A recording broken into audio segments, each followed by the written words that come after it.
हमने पहले स्नायु संबंधी न्यूरोवेस्कुलर इम्पेयरमेंट के बारे में हमने पढ़ा था आगे, जिसमें हमने आगे की मांसपेशियों क्षरण, सीपी एवं तीसरी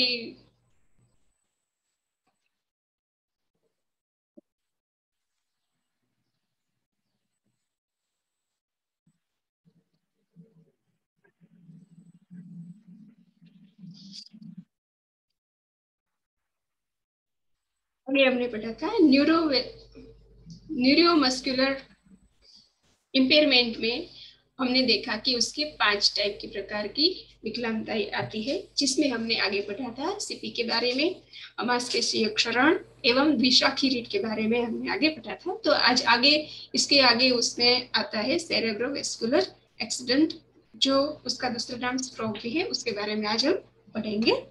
तो ये क्या है? तो हमारा मस्तिष्क है, उसमें बहुत सारी धमनियां हैं जो रक्त पहुंचाती है, और वो रक्त पहुंचाती है, इसलिए हमारा शरीर है, हमारा मस्तिष्क है, वो कार्य करता है। तो जब मस्तिष्क के उस हिस्से में रक्त की आपूर्ति नहीं हो पाती है, तो जो मस्तिष्क का वो भाग है वो ब्लॉक हो जाता है या वो कार्य नहीं कर पाता है, और उसके पार्ट्स है वो धीरे धीरे नष्ट होने लगते हैं। तो उसको मस्तिष्क का यानी कि सेरेब्रल मस्कुलर स्ट्रोक यानी कि एक्सीडेंट कहा जाता है। तो मस्तिष्क के हिस्से में रक्त की आपूर्ति ब्लॉक हो जाती है, उसको मस्तिष्क में एक रक्त वाहिका है वो ब्लॉक हो जाती है। इसकी वजह से ऑक्सीजन एवं पोषक तत्वों मिलना कम हो जाता है, और मस्तिष्क के जो भीतर की कोशिका है वो मरना शुरू हो जाती है। इसको हम वेस्कुलर दुर्घटना कहते हैं, यानी कि स्ट्रोक। उसके मेन 2 प्रकार की होती है, जिसमें इस्केमिक एवं रक्तस्रावी, जो आप इस पिक्चर में भी देख सकते हैं। और इस्केमिक में भी 2 बेटा टाइप्स हैं, जिसमें एक क्षणिक इस्केमिक अटैक है, जो हमें मिनिस्ट्री स्ट्रोक भी उसको कहते हैं, या फिर वो एक हल्का प्रकार का स्ट्रोक है, जिसमें एक चेतावनी के रूप में कहा जाता है कि अगर ये स्ट्रोक आता है तो उसको हम सही कर सकते हैं, सही समय पे उसका इलाज अगर करवाए तो ये स्ट्रोक सही हो सकता है। जिसमें हमारी जो वेन है, धमनियां है, उसमें खून का एक थक्का अस्थायी रूप से, स्थायी रूप से नहीं है, अस्थायी रूप से हो जाता है, जिससे हमारा रक्त जहाँ पहुंचना चाहिए, मस्तिष्क के सभी पार्ट्स में पहुंचना चाहिए, वहां पे नहीं पहुंच पाता है और ब्लॉक हो जाता है। उसको TIA कहते हैं, यानी कि ट्रांजिएंट इस्केमिक अटैक, उसका शॉर्ट फॉर्म TIA है। खून के थक्के और TIA के लक्षण कुछ समय के लिए होते हैं, यानी कि उसको हम दवाइयों से या कोई भी इलाज से सही करवाते हैं तो ये सही हो जाता है। फिर है इस्केमिक स्ट्रोक, जो 87% ये स्ट्रोक होते हैं, जिसमें रक्त का थक्का मस्तिष्क में खून के प्रवाह एवं आपूर्ति को रोकता है। इसमें भी एक प्रकार का थक्का ही होता है, मगर ये सही जल्दी से नहीं हो, ये मस्तिष्क में ही नहीं होता है, हमारे हृदय में भी ऐसे होते हैं। तो हमारी धमनियां है वो कंटिन्यूअस रक्त का प्रवाह है वो एक जगह से दूसरी जगह जाता रहता है, और हमारा पूरा बॉडी है वो उसी तरह से चलता है। तो ये खून के थक्के के कारण हमारा मस्तिष्क कार्य नहीं कर पाता है, और ये रक्त वाहिका के अंदरूनी परत पर फैटी वसायुक्त जमावों की वजह से होता है। इस्केमिक स्ट्रोक के 2 प्रकार, जिसमें इम्बोलिक स्ट्रोक शरीर के दूसरे भाग से मस्तिष्क तक आते हैं और रक्त वाहिकाओं के माध्यम से दिमाग तक पहुंच जाते हैं, और हृदय उसके लक्षण में हम देख सकते हैं कि उसका लक्षण है वो अनियमित रूप से धड़कता है। दूसरा है थ्रोम्बोलिक स्ट्रोक, जिसमें मस्तिष्क है वो रक्त की वाहिका में खून के थक्के का गठन हो जाता है और इलाज के बिना सही नहीं हो पाता है। ये है थ्रोम्बोलिक एंड इम्बोलिक स्ट्रोक के दोनों टाइप से, जिसमें मस्तिष्क की जो वेन है, जो धमनियां है, उसमें रक्त नहीं पहुंच पाता है और वहां पे रुक जाता है, जिसकी वजह से मस्तिष्क का वो एरिया है वो डैमेज हो जाता है और कार्य नहीं कर पाता है। फिर है रक्तस्रावी स्ट्रोक यानी कि हेमोरेजिक स्ट्रोक। ये नाम से ही हमें पता चलता है कि जब वेन फट जाती है, मस्तिष्क में रक्त वाहिका टूट जाती है या फट जाती है, तो उसमें से रक्त है वो फैलने लगता है, जिसको रक्तस्रावी स्ट्रोक कहते हैं। जिसमें क्यों ऐसा होता है कि कमजोर रक्त वाहिका है उसका एक हिस्सा बाहर की ओर फूल जाता है, तो कभी कभी ये टूट भी जाता है, जिसकी वजह से उसमें रक्त है वो बहने लगता है। फिर दूसरा है जिसमें असामान्य रूप से कोई रक्त वाहिकाएं बनी है, जिसकी वजह से वो टूट जाती है, तो इससे भी ये रक्तस्रावी यानी कि हेमोरेजिक स्ट्रोक हो सकता है। फिर उसके लक्षण कौन कौन से हैं, यानी कि स्ट्रोक होता है तो क्यों, उसमें हमें क्या क्या दिखाई देता है, जिसमें हमने बोलने और समझने में परेशानी होती है, भ्रम का अनुभव होता है, बोलने की गति धीमी हो जाती है, समझने में कठिनाई महसूस होती है। फिर हमारा मस्तिष्क का दूसरे पार्ट से वो भी कार्य करना कभी कभी बंद कर देते हैं।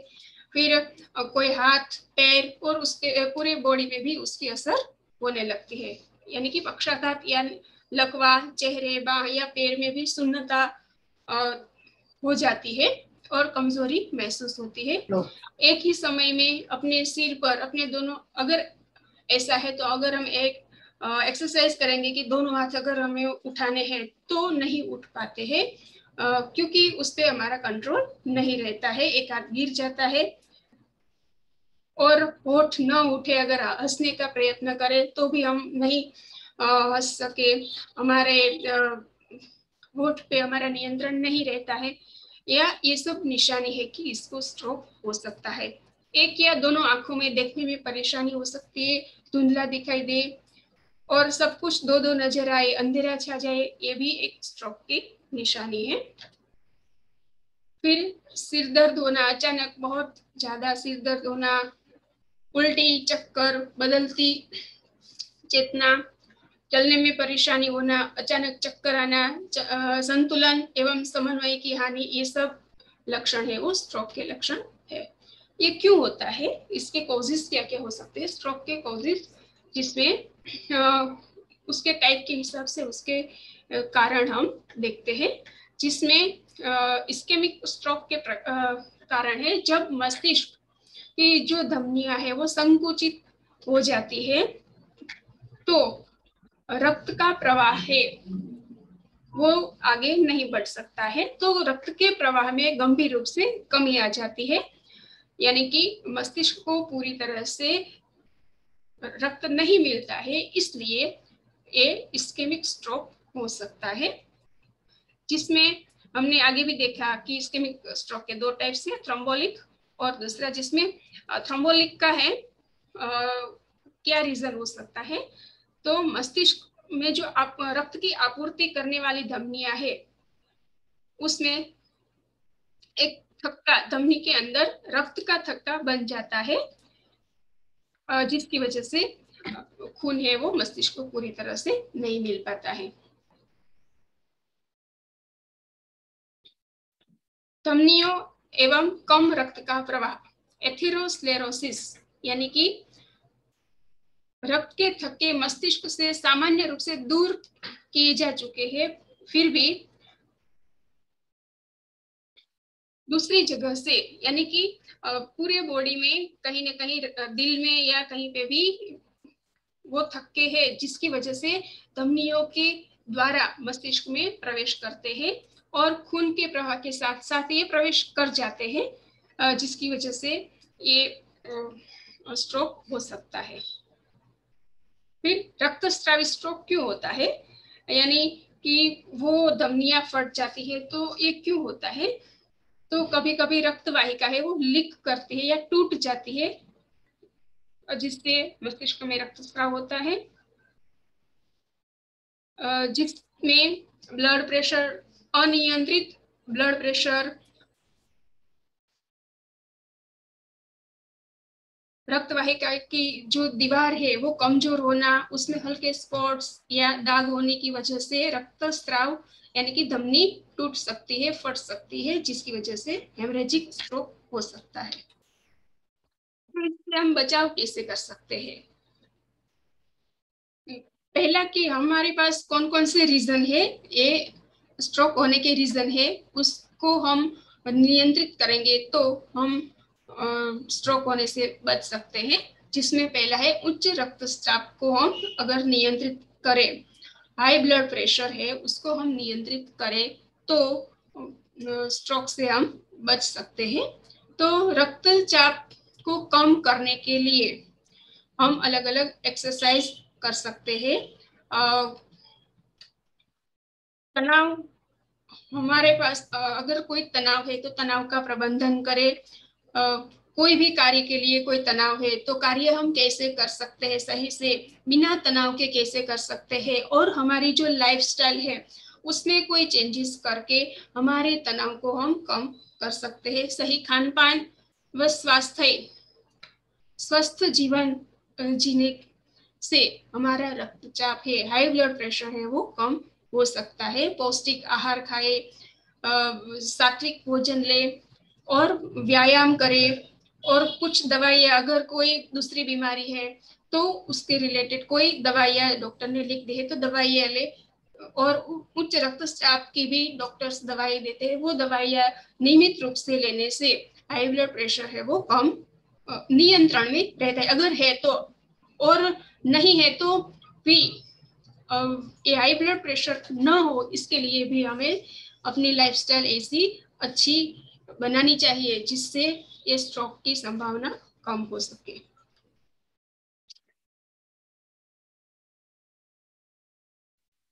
फिर आहार ऐसा लेना चाहिए कि कोलेस्ट्रॉल न बढ़े, यानी कि मधुमेह की कोई बीमारी न हो, कोलेस्ट्रॉल कंट्रोल में रहे। फिर धमनियों में ब्लॉक न हो जाए इसके लिए भी हम ध्यान रखेंगे कि ऐसा फैटी युक्त जमावट करने वाला आहार न ले। तंबाकू एवं धूम्रपान से बचे, मधुमेह पर नियंत्रण रखे, वजन, अपना वजन कंट्रोल में रहे, ज्यादा बढ़ने से भी स्ट्रोक की शक्यताएं बढ़ जाती है। तो वजन कंट्रोल में रखे, हृदय रोग न हो इसके लिए भी ध्यान रखें, एवं फल और सब्जियों से समृद्ध आहार रोज खाने से स्ट्रोक का खतरा कम हो जाता है। और कुछ सप्लीमेंट्री आहार भी लेना चाहिए जिससे हमारी बॉडी है वो अच्छी तंदुरुस्त बनी रहे, जैसे कि फल, नट्स आदि।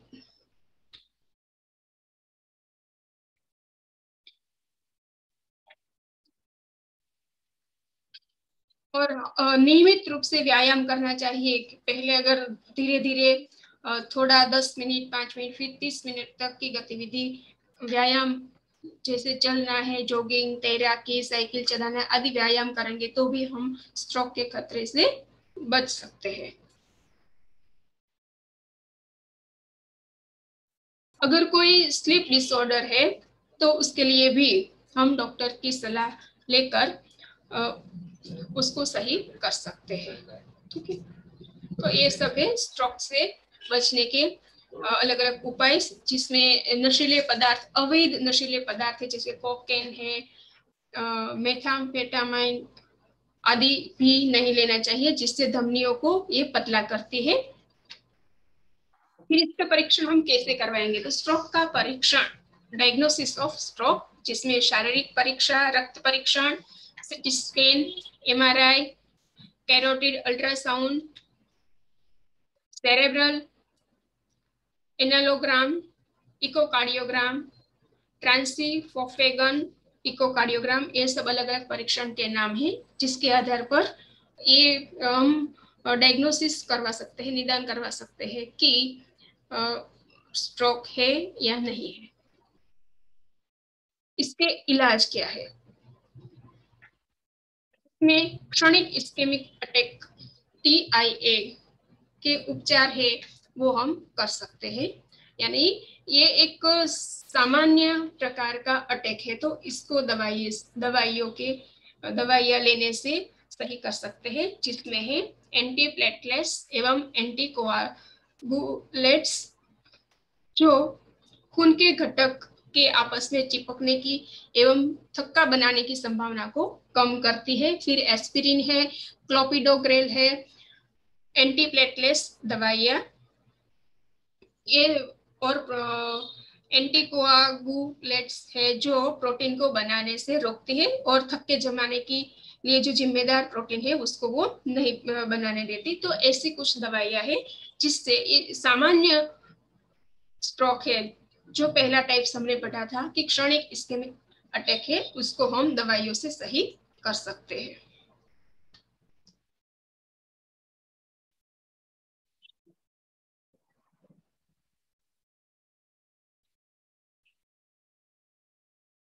फिर है इसके कौन कौन से जोखिम है, यानी कि किस किस वजह से स्ट्रोक हो सकता है, ये हमने पहले भी थोड़ा पढ़ा कि अगर हमारी लाइफस्टाइल ऐसी है, अधिक मोटापा है, हम कोई व्यायाम नहीं कर रहे हैं, ऐसे ही निष्क्रिय हमारी लाइफस्टाइल है तो स्ट्रोक की शक्यताएं बढ़ जाती है।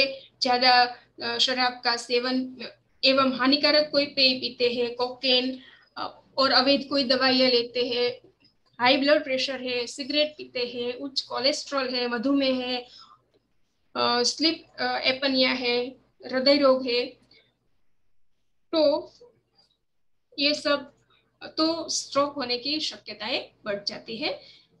एवं स्ट्रोक के साथ साथ क्या क्या समस्याएं हो सकती है, तो व्यवहार में बदलाव, यानी कि स्ट्रोक के कारण अवसाद या चिंता बढ़ सकती है, कारण हो सकता है।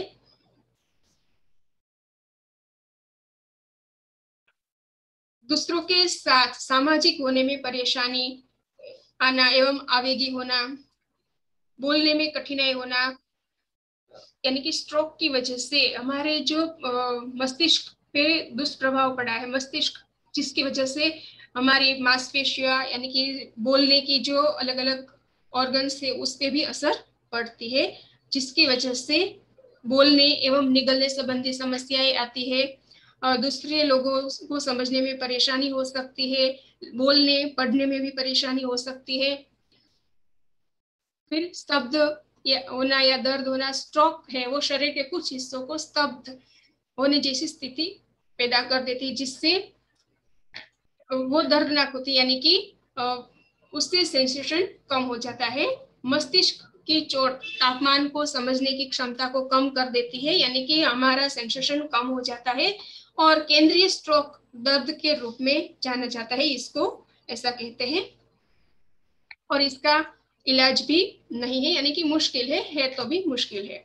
फिर पक्षाघात या लकवा हो सकता है, जिसमें अगर स्ट्रोक हुआ है तो मस्तिष्क के दाहिने हिस्से में अगर स्ट्रोक हुआ है तो बायां हिस्सा प्रभावित होता है, और बाएं हिस्से में स्ट्रोक होने से दायां हिस्सा है वो प्रभावित होता है, और चेहरे की मांसपेशियों का उपयोग नहीं कर सकते हैं, हाथों की गतिविधि में दिक्कत होती है। तो ये सब जटिलताएं हैं, यानी कि ये सब समस्याएं आ सकती है अगर कोई भी पर्सन में स्ट्रोक हुआ है, स्ट्रोक उसको आया है, उसके मस्तिष्क में कोई स्ट्रोक है, तो इसकी वजह से ये समस्याएं उत्पन्न हो सकती है। फिर दूसरा हमारा टॉपिक है पोलियो, पोलियोमाइलाइटिस। इसके बारे में हम सब जानते हैं कि पोलियोमाइलाइटिस क्या है, यानी कि वो भी एक स्नायु विकार ही है।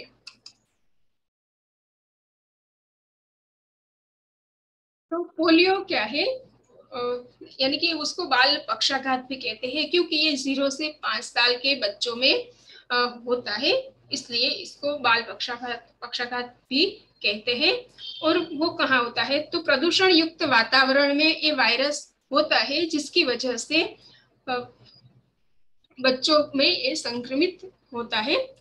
और ये उन क्षेत्रों में होता है जहाँ पानी का जमाव होता है, पानी का जमाव होता है और प्रदूषण युक्त पानी होता है, उसी जगह पे ऐसे वायरस है वो उत्पन्न होते हैं। और 0 से 5 वर्ष के जो बच्चे हैं उनको ये प्रभावित करते हैं, क्योंकि इनकी रोग प्रतिरोधक क्षमता कम होती है,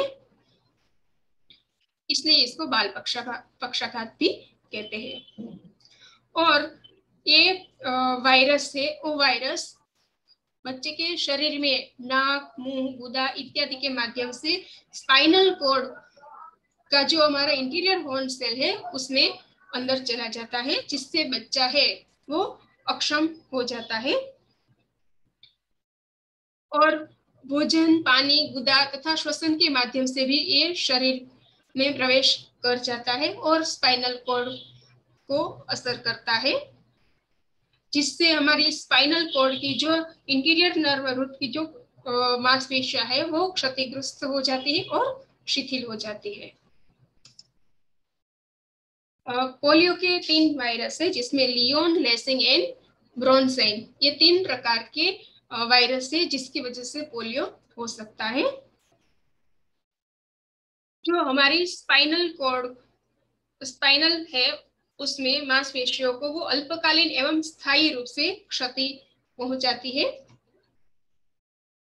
और कभी कभी ये जानलेवा बीमारी भी हो सकती है, और 10% बच्चों में मृत्यु का कारण बन सकती है। और निगलने में, कुछ खाने में, कुछ सांस लेने में, निगलने में बच्चे को असमर्थ बना देती है।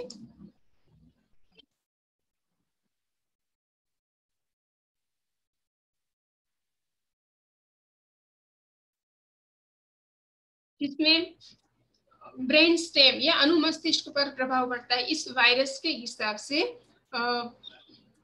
ब्रेन स्टेम एवं हमारा जो मस्तिष्क है, मस्तिष्क का जो अनुमस्तिष्क पार्ट्स है उस पे ये वायरस प्रभाव पड़ता है, और स्पाइनल कॉर्ड में सुषुम्ना पर प्रभाव पड़ता है। और हमारी जो गति है उसको नियंत्रण करने वाली हमारी कोशिका है उस पे वो प्रभाव पड़ती है, जिससे बच्चा है वो नियंत्रण, अपनी गति पे नियंत्रण नहीं कर पाता है।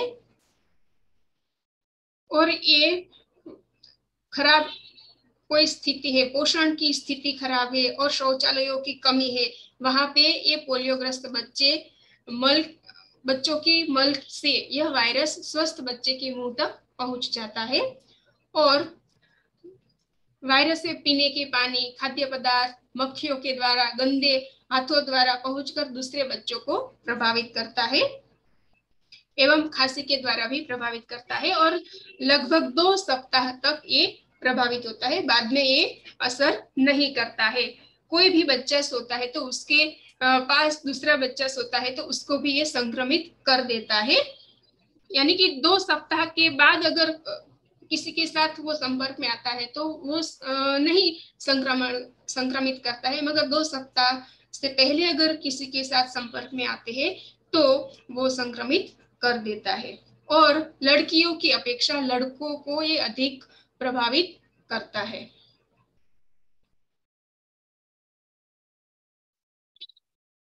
टाइफाइड जैसी बीमारी के दौरान पोलियो का वायरस है वो ज्यादा गति से फैलता है।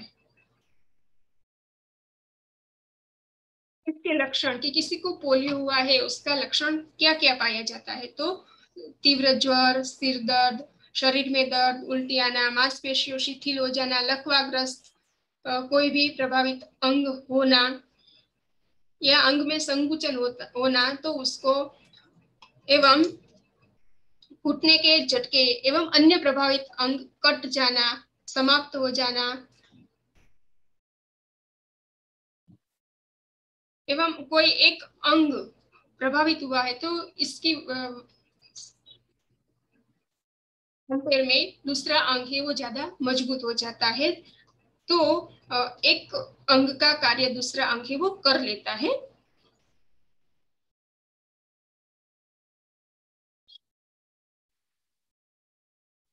फिर पोलियो के साथ दूसरी भी समस्याएं आती है, जिसको हम द्वितीयक समस्या कहते हैं। यानी कि किसी को पोलियो हुआ है तो उसके साथ दूसरी समस्या भी लेकर वो आता है, जिसमें है संकुचन। यानी कि मांसपेशियों एवं नसों को छोटा होने के कारण वो अंग है वो गति नहीं कर पाता है ठीक से, और जोड़ों में संकुचन हो जाता है।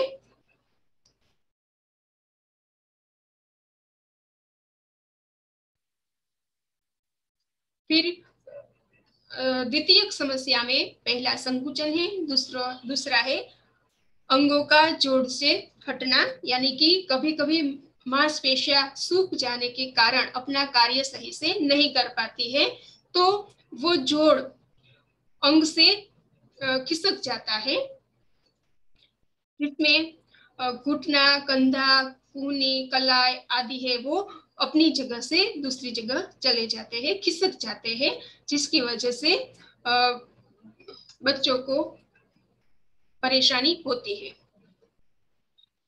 फिर है अंगों का छोटा होना। यानी कि शरीर की स्थिति सही न होने से एवं व्यायाम चिकित्सा के अभाव से पोलियो से ग्रसित जो व्यक्ति है उसके अंग है उसमें संकुचन आ जाता है, जिसके कारण मांसपेशियां खींच जाती है और एक अंग है वो छोटा हो जाता है, दूसरी की कंपैरिजन में एक अंग है वो छोटा हो जाता है। फिर है स्पाइनल विकृति, जिसमें किसी भी स्पाइनल अस्थि की संरचना सामान्य से असामान्य हो जाती है या टेढ़ी हो जाती है, जिसको अस्थि की विकृति भी कहते हैं, जिसमें स्कोलियोसिस यानी कि स्पाइनल विकृति में अलग अलग प्रकार से, जिसमें है स्कोलियोसिस, जिसमें पैर प्रभावित होता है और प्रारंभिक एवं सुधार की अवस्था में उसका सही ढंग से उपचार नहीं किया जाता है, जिसकी वजह से पैर की मांसपेशियां सूखने के साथ साथ ऊपर की ओर खींची जाती है और उसका एक पैर छोटा हो जाता है। छोटा होने के कारण जब वह चलने का प्रयास करता है तो उसका शरीर स्पाइनल से दाएं अथवा बाएं तरफ झुक जाता है, जिसको स्पाइनल कॉर्ड की इस विकृति को स्कोलियोसिस कहते हैं। यानी कि पोलियो का वायरस उसको प्रभावित करता है तब तुरंत उसको कोई फिजिकल एक्सरसाइज नहीं मिली है, जिसकी वजह से मांसपेशियां सूखने लगती है और एक अंग की जो मांसपेशियां वो खींच जाती है और एक उसका अंग है वो छोटा हो जाता है, जिसको एक पैर है वो छोटा हो जाता है और चलते चलते उसका जो शरीर है वो एक तरफ झुक जाता है, जिससे उसकी स्पाइनल कॉर्ड है वो भी ऐसी झुक हो जाती है। उसका पैर छोटा होने की वजह से वो एक साइड झुक के चलते हैं, जिसको स्कोलियोसिस कहते हैं। फिर काइफोसिस, जिसमें रीढ़ के पिछले भाग में उभार आ जाता है और गोल हो जाता है और इस स्थिति को काइफोसिस कहते हैं। इस प्रकार की विकृति बेढंगी स्थिति में बैठने से, रीढ़ की मांसपेशियां कमजोर होने से एवं आगे की ओर झुककर चलने के कारण हो जाती है और ये जन्म से ही हो सकती है और कभी कभी कोई अज्ञात कारण की वजह से भी काइफोसिस हो सकता है। और गर्भावस्था के दौरान अगर कुपोषण है, पूरी तरह से पोषण नहीं मिला है, तो भी काइफोसिस हो सकता है। फिर है लार्डोसिस, जिसमें उदर एवं कुल्हे की मांसपेशियां कमजोर हो जाती है और संकुचन होने से पेट अंदर की ओर चला जाता है। हिप डिसलोकेशन, तो पोलियो की बीमारी के कारण दीर्घ अवस्था में जब सुधार नहीं हो पाता है तो बैसाखी से हम चलते हैं, कोई भी पसंद है वो बैसाखी से चलते हैं और बैसाखी के साथ नहीं चलने के कारण अगर वो किसी और संसाधन से चलते हैं, जैसे कि लाठी इत्यादि लेकर चलते हैं, तो उसके जो मांसपेशियां है वो कमजोर होने के कारण वहां से वो कुल्हा वो वहां से खिसक जाता है, और इस स्थिति को हिप डिसलोकेशन कहते हैं। यानी कि अगर वो बैशाखी लेकर या सही साधन लेकर चलते हैं, सही साधनों का यूज करते हैं, तो ये बीमारी से थोड़ा सा हम परहेज कर सकते हैं। मगर वो नहीं लेते हैं तो दूसरे उपकरण का यूज करते हैं, तो ये समस्या पैदा हो सकती है। फिर है टेढ़ा एवं चपटा पाव, यानी कि club fit and flat fit.